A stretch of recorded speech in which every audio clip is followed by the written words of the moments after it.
Secondly, strictly speaking, very much from the spiritual point of view also, Buddha has said that we need to accumulate merit. And among the first 6 paramitas Buddha has given, discipline, forbearance, meditation, the first thing Buddha has said we should practice is the generosity, chimpatani. Because generosity, is a cause for selfishly speaking also, generosity is the karma to become more wealthy in this life and next life.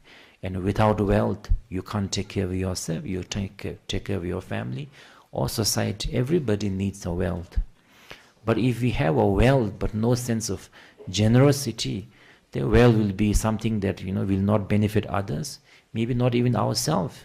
Maybe we'll have the wealth, but we will be so miserly about it that most probably after we die, somebody else will be enjoying our wealth. So the generosity of the thought has to be developed by outer generosity. And when we do a generosity also, Buddha has said that there are 3 main sources of accumulating merit. First is making an offering to, regardless of the amount or the size, to Buddha, Dhamma, Sangha.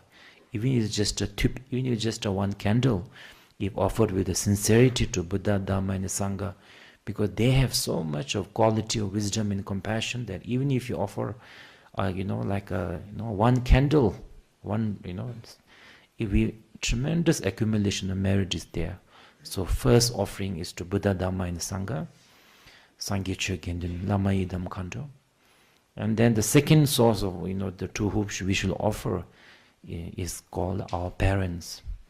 Yes, maybe we are wonderful, we have great parents. Maybe we don't have a great parents, or maybe we have good parents, but that doesn't fit our idea of how the parents should be according to the Korean drama. In the Korean drama, there's the appale, what they call, no, right? We have been, because we don't have an idea of what is perfect parent, so we need that. We get the idea from something. So usually our idea of a parent is from the movies, right? So maybe they will fit our image of perfect parents, maybe they will not. But it is undeniable fact that when we came into this world, we didn't come with a bank balance, bag chiba, suitcase chiba, if tiru atsiba, chala chiba, we didn't know. We came with nothing. Only thing we had is mouth and stomach, and and we didn't know our parents, they didn't know us. But our mother very kindly kept us in their womb for 9 months. Would you really, I mean, if you can carry your, I heard somewhere, Kunsel few years ago, that the education or something, they were reducing the books so that students don't have to carry too heavy books, So if the carrying books is difficult, imagine carrying another human being inside your stomach for 9 months, right? Now maybe our mothers are wonderful, like the movies, maybe they are not, but just the fact that, they could have, terminated us, they could have taken so many decisions, but they decided to take care of us for 9 months. Maybe they are getting stretch mark, maybe they are getting a little older, maybe they are losing collagen also, The children are drawing the mothers, because basically whatever, when the children is born, half of the mother's energy, nutrient, whatever is being taken by the child. So, the mothers have, done that for us. Maybe our mother was good, not good. Similarly, our father also, they didn't know us. They gave us protection, love, concern. Maybe he's going to Rimdo, right? So that is why. And generally speaking, our human nature is that we don't really appreciate, what is, around us, what is available, what is kind of, it's quite easy to get. If a stranger gives us 1,000, you will say, wow, today I met Chanchu Simba. But if your parents give us 1,000, they'll say, oi, my classmates, parent gave her 10,000, you are such a stingy, I need to buy this, right? So why is it that, we can't appreciate our parents and we feel like we have some sort of right, that we can get more from them, right? So that's why Buddha has said that after Buddha, Dharma, and the Sangha, the fourth kuncho is your parents. So maybe you can listen to everything your parents say, maybe you can't. That's up to you, but treating with respect, gratitude, and when they need us, being for them is a great source of merit that Buddha has said. And the third way of accumulating great amount of merit is helping those who are in difficulty. If there are someone who is going through hunger and poor, like a cold, they don't have clothes to wear, even if even the clothes that we discarded because it's no longer fashionable, food that we don't want to eat because it's unhealthy, or whatever, but we'll mean a life to another being. So that's why giving to those who are great need, whether human being, whether animal, is a tremendous amount of merit, because our little will mean a lot to them. Today is an opportunity, for us, all of us, to, appreciate the very wonderful things that Selva is doing and their team. And I know that previously we used to give donations, but we used to do it kind of, not very secretly. We give, but then later I realized that if as an individual, if you are doing something good, and then you put in the social media and say, I am great, whatever, then it's kind of boosting your ego, right? But if as an institution, as a Duk Radungshitub Chuling Monastery, at this venue, if we can give, maybe this will be an inspiration for, all of you here, as well as those watching on the social media. And it's also our opportunity for us to thank for the great people, like Pedro and our Pedro and their team, who are doing so much silently, giving so much. And of course to their majesties, that we don't even have to mention, a way of expressing our gratitude. And it's also true that not all of us can work for the Selva. For myself also, just looking after monasteries and spiritual duty takes so much more time. If I have to do something that they are doing, it will be impossible. So when we can't do something, what is the next best thing we can do? Admire what other people are doing well. Support them, respect them. If we are only praising what we are doing and not appreciating others, that means that even behind our good deed, there's selfish motivation. If I do, very good.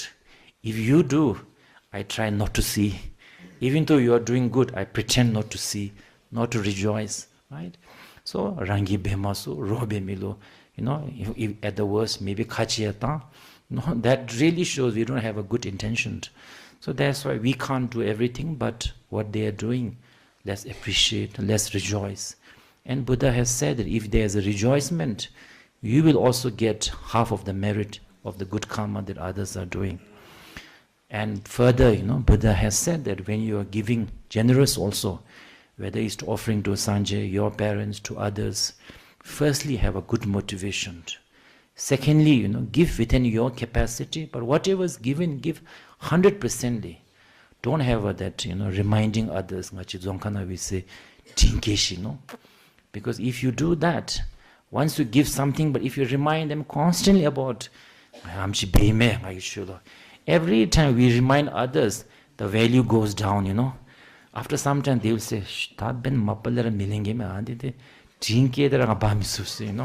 right? So gratitude becomes a heavy, it becomes uncomfortable, right? So, so that's why, when you give something, give unconditionally, right? I remember my personal story that when I was very young, one of my teachers, he gave me a nice watch, expensive watch. I was just 12, 13 years old. So that time my, another relative of ours said, oh, don't give this to Kampu Rinpoche. He's a very naughty Rinpoche, because I go around jumping up and down, He said, he'll break it. It's very expensive. That was like 14,000 rupees, something like that, So then that time my teacher said, oh, don't say like that. Once given is given. Whether he breaks it, gives it away. He says once given means you let go. Even though I was 13 years old, people might think you don't remember, but I remember, Similarly, like you all will also, from 13 will go into, 17, 18 one day, right? All of us were 13 once. So that always stuck with my mind. So that's why when Buddha has said that when you give Give happy, check within yourself what is your capacity, and then give happily, unconditionally. Blessing will come naturally to you. Appreciation will come naturally to you. You don't need to remind others, right? And then the second other thing Buddha has said is when you are giving, make sure that what you give actually benefit others, not harm others. You shouldn't give drugs. You shouldn't give weapons. You know, you should give and know that the money where you're giving will go towards what, and it will benefit others or harm others. So we have to know that, and that at the last, dedicate the good merit for the longevity of His Holiness the Chekembo, their Majesty, all the great master, every mother sentient being, for their temporary and ultimate happiness. So these are the ways we have to give, and how to give is also very important. How to receive is also very important. No? Receive with a gratitude, give unconditionally, joyfully. Because sometimes in our society, not so much here in Bhutan, but maybe sometimes in Australia, and I hear sometimes that maybe it happens in Bhutan also. I'm not very sure. I think people ask for in our society we ask for a lot of donation, no. So then people, they don't want to give, but because of society pressure they give. And after give, they feel resentment, there's so much we have to give, So if you can't give, whether it's a donation to whatever, if you can't, you don't have the capacity, there's no need to give. Because if you give and regret, money is also gone, Gyalawa is also gone. So it's a loss, right? So that is why, whatever we can give from the heart, with respectfully. It is said that when we give to a beggar also, we can't give with the one hand. Lapni ki be, you give. Tsengoma ki no? Tsetari ngoma shipme. They are going through a difficulty. We give and make a melam in the future. By my generosity, may you never be born as a beggar, go through difficulty. And you will feel a joy in giving. Nor longevity will also come. There is no resentment. To ones who are receiving also, there is no heaviness, that ting heaviness. So that is why I think that it is kind of very connected with the today's, the Tara retreat. That is, in order to develop that generosity is also the reason why during the Tara practice we are offering beautiful flowers, food, and jego. Not because Chizindrima loves flower and milk, and she's so poor that she needs our milk, and it's not like that. So that through the retreat here, we can become more generous. Our heart can become more open to the suffering of others, so that in the future we can be generous, our money, our time, our effort, and make our family life better, make our community the better. Because if you understand Le Jumde, it means that our life and our country, community will never become better by itself. It depends on our karma, individual action, collective action. So that is why I think that Buddha has said, if you want to know your past, look at your present.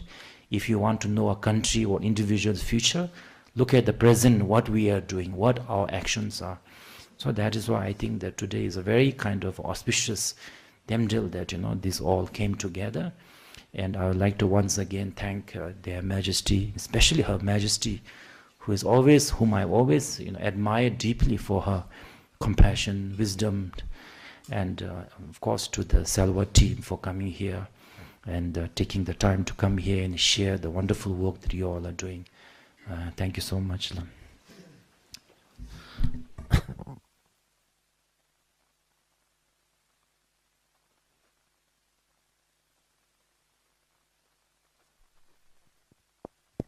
Thank you, Your Eminence, for the precious words, Lord.